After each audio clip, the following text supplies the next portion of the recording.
¿Qué tal? Muy buenos días. Ya estamos aquí en nuestro primer bloque de entrevistas, siendo las 8:11 aquí en el estudio con nuestras compañeras que están ya festivas por el carnaval, ¿no?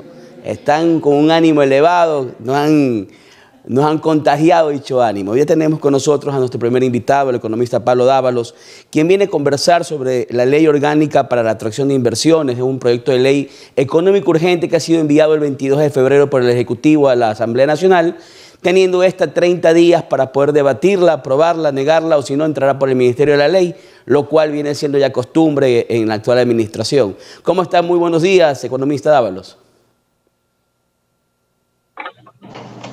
Buenos días, economista. Muy buenos días, estimado Fernando. No sé si me escuchas. Un buen día para ti y a través tuyo un buen día a todas las personas que comparten con nosotros este espacio. Buenos días, economista. Bueno, ya tenemos una segunda ley de corte de derecha, de corte liberal. Esta ley, efectivamente, ya revisándola, lo que busca es atraer la inversión, volver a un tipo de economía mixta, en donde ya el Estado pueda invertir conjuntamente con los inversionistas privados. Pero tiene una explicación. Ecuador casi no tiene inversión directa privada extranjera. Me imagino que para poder sostener la dolarización, esta es uno de los pasos que el gobierno quiere dar, atraer aquí al país nuevos capitales. En ese sentido, ¿cómo usted observa y cómo usted analiza este proyecto de ley? Muchas gracias, Fernando. Efectivamente, el gobierno ha enviado a la Asamblea Nacional el proyecto de ley denominado Ley Orgánica para la Atracción de las Inversiones, Fortalecimiento del Mercado de Valores y la Transformación Digital. Es un proyecto de ley que consta de 3 libros básicos, por así decirlo. El primer libro, que contempla 72 artículos, trata de conceptualizar y trata de definir toda la trayectoria en virtud de la cual el Estado se convierte en una entidad delegante y puede transferir hacia el sector privado aquellos servicios públicos definidos por la ley. La segunda parte o segundo libro es mucho más pequeño, apenas tiene 6 artículos y habla del gobierno digital, habla de la transformación digital, donde hay los diferentes ecosistemas digitales con tecnologías multimodales, pero no hace ninguna referencia al blockchain, no hace ninguna referencia a las tecnologías 6G, por ejemplo. En ese sentido es la parte más débil, más pequeña de la ley.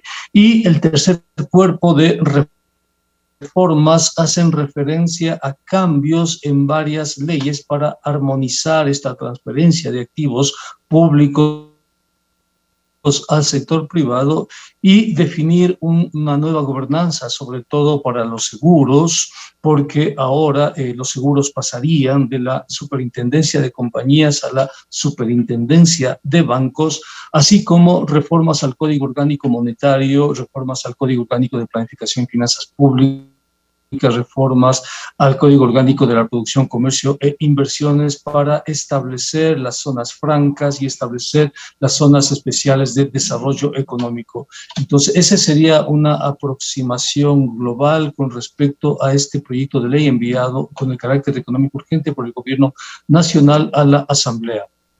Economista, pero más allá del tema y de la finalidad en sí, es en reconocer la incapacidad que ha tenido el Ecuador en los últimos años en poder ser atractivo para la inversión extranjera directa. Vemos que en el 2021 tuvimos números deplorables de inversión extranjera directa, caídas hasta del 75% de las mismas. Realmente son números que me imagino tienen que tener bastante preocupados al gobierno y este ha de ser uno de los fundamentos, uno de los motivos por los cuales esta ley viene a ser tan importante para el andamiaje que tiene previsto el presidente Lasso en su administración. Sí, antes de eso habría que analizar un poquito más a detalle este proyecto de ley. Hay un artículo que me parece a mí preocupante con respecto a esta ley, es el literal I del artículo 8 de la propuesta de ley, donde se declara como entidad delegante a todo el sector público, de acuerdo al artículo 225 de la Constitución. El artículo 225 de la Constitución dice que el sector público comprende organismos y dependencias de las funciones ejecutiva, legislativa, electoral y de transparencia y control social. todas las entidades que integran el régimen autónomo descentralizado y los organismos y entidades creadas por la Constitución y la ley. Ahora bien, estas entidades, todo el sector público, el legislativo, el ejecutivo, el judicial, el electoral y la transparencia, se convierten, de acuerdo a esta ley, en entidades delegantes que pueden transferir sus servicios públicos al sector privado. ¿Qué estamos hablando?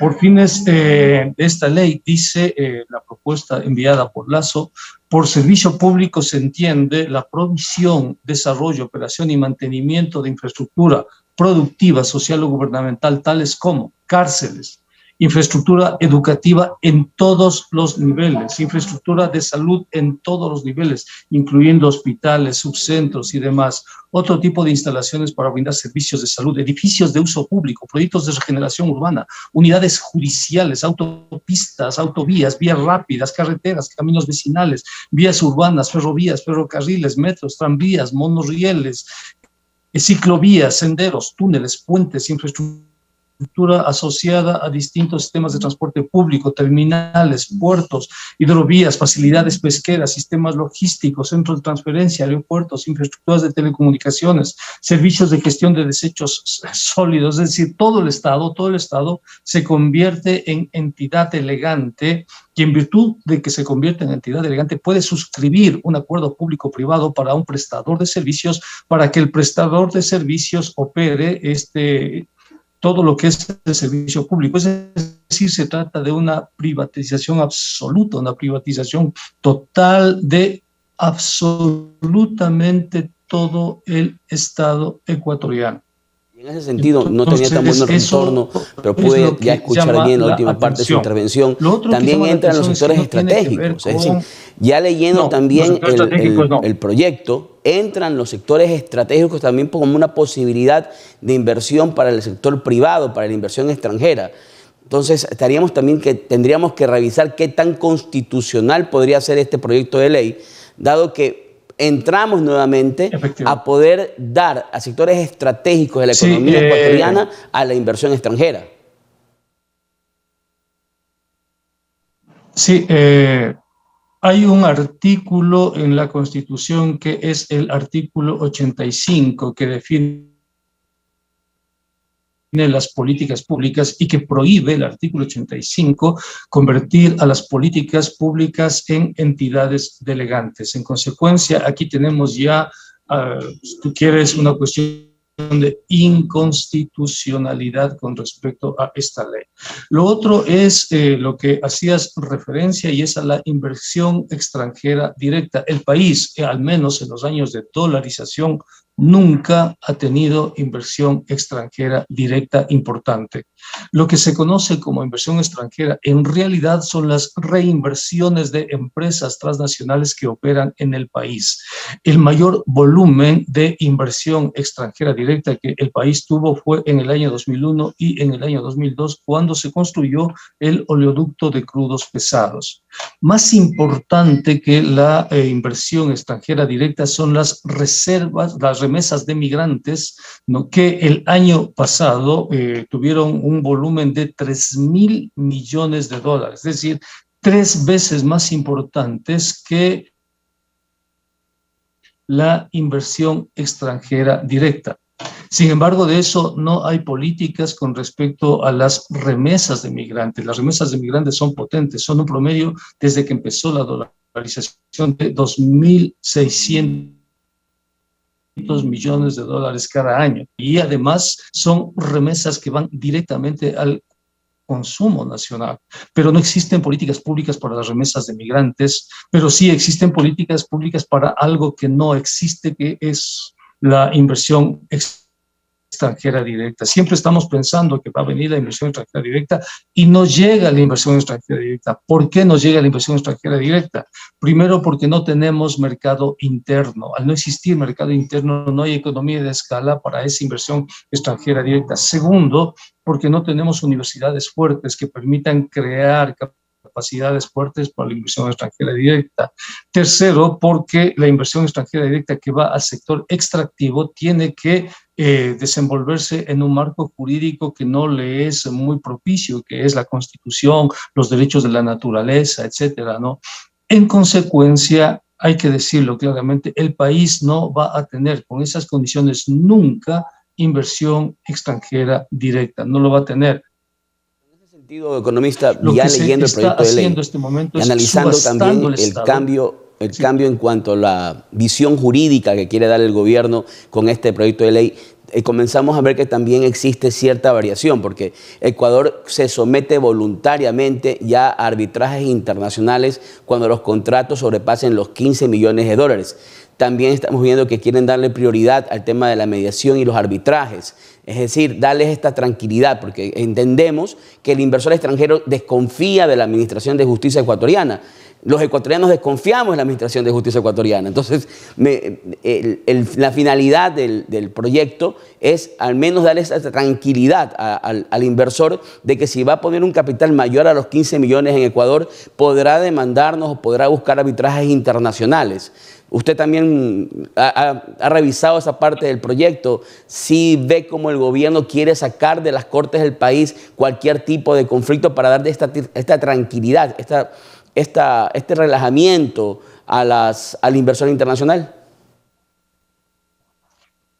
Efectivamente, pero hay que indicar que eso sería inconstitucional porque el artículo 422 de la Constitución dice que no se podrá celebrar tratados o instrumentos internacionales en los que el Estado ecuatoriano ceda jurisdicción soberana a instancias de arbitraje internacional en controversias contractuales o de índole comercial entre el Estado, personas naturales y jurídicas privadas. Es decir, esa intención que tú muy bien lo señalas, que consta en el proyecto económico urgente, también es inconstitucional. O sea, el país no puede ir a procesos de arbitraje internacional. ¿Qué pasa si se aprueba esta ley y si vamos a procesos de arbitraje internacional? Que las personas que lleven adelante este proceso de arbitraje que es inconstitucional, luego cuando cambien las circunstancias políticas del país, tendrán que soportar procesos de repetición. ¿Qué significa procesos de repetición? Que esas personas que aprobaron, ¿no?, que el país pague producto de las decisiones de los tribunales internacionales de arbitraje determinada cantidad de dinero, esas personas luego tendrán que afrontar una responsabilidad directa por ese pago de dinero porque la Constitución no lo permite. En consecuencia, lo que hace el gobierno de Guillermo Lasso es una cuestión inconstitucional, genera un ambiente de inseguridad jurídica al país porque su propuesta de ley no está armonizada con la Constitución. Si la Constitución dice que no se puede firmar instrumentos internacionales que impliquen la cesión de soberanía a tribunales de arbitraje y conciliación internacionales, entonces no se pueden firmar, no se puede legislar contra la Constitución. Porque el momento en que se legisla en contra de la Constitución se altera todo el ordenamiento jurídico del país y las personas que asumen esas decisiones en el sector público después van a tener muchos problemas con Contraloría, incluido el presidente Guillermo Lasso, y tendrán problemas de repetición por haber tomado decisiones que son inconstitucionales. Pero es absolutamente correcto lo que señalas, Fernando. Evidente. Pero para terminar, economista, porque también hay una lista que es clara en este proyecto de ley. Ya es en sí el reconocimiento de la incompetencia de la superintendencia de compañías a la cual le van a quitar atribuciones y se la trasladan a la superintendencia de bancos, evidentemente por la falta de control bursátil, porque también por ahí va el proyecto de ley, al reconocer que lo que pasó en el caso Ispol, por ejemplo, no dio una sensación de inseguridad que evita la inversión. Y pienso, no sé si usted comparta, que por ahí también va la reforma, ¿no? También por ahí va el proyecto de ley. Sí, efectivamente, se reforma el título 2 del Código Orgánico Monetario y Financiero que establece las atribuciones y las competencias de la superintendencia de bancos. Le añaden a esas, establecen cambios en la modalidad de los accionistas, ¿no? De 30% baja al 8% cuando los accionistas tienen operaciones en bolsa. Efectivamente, eso tiene que ver con las denuncias, con el ISPOL, por ejemplo. Tiene también que ver con el depósito centralizado de valores. Se transforma de CEVAL, que es el depósito centralizado de valores, y le convierte ahora en una determinación que proviene directamente de la Junta de Política de Regulación Monetaria y Financiera. Es decir, hay cambios en el sistema de gobernanza financiero del país. Se cambian también ciertos elementos que tienen que ver con las tasas de interés, ¿no? Y con la gobernanza y la toma de decisiones, tanto de la Junta de la Política Financiera cuanto de la Junta de la Política Monetaria. Lo que llama la atención es que se cambian leyes que el gobierno había emitido en oportunidades anteriores. Es como si el gobierno estuviese tratando de afinar sus propias leyes. No está cambiando leyes anteriores. La ley que está cambiando es la ley que se acaba de enviar, la ley del desarrollo económico, ¿no? Entonces, efectivamente, el gobierno está de espontaneidad en las políticas públicas, está tratando de corregirse a sí mismo a través de estos proyectos de ley económico urgente, porque si quería hacer eso, ¿por qué no lo hizo, por ejemplo, la ley de desarrollo económico que se aprobó vía Ministerio de la Ley? ¿No? Porque corrige normas que están en la ley de desarrollo económico. Eso es realmente para observar, por así decirlo. Economista, le agradecemos mucho por su presencia el día de hoy. Realmente hay otros puntos, otras aristas, inclusive el tema de las zonas francas, que es interesante que las conversamos, pero realmente el tiempo es nuestro dueño y somos esclavos de él en los medios. Así que le agradecemos por su presencia el día de hoy. Esperamos contar en una próxima oportunidad para poder seguir desarrollando un tema de un proyecto de ley que es vital, que es una arista vital, es un engranaje vital en un gobierno con una perspectiva de derecha como la actual. Muchas gracias, economista. Totalmente de acuerdo. Muchas gracias. Hasta la próxima oportunidad. Hasta pronto.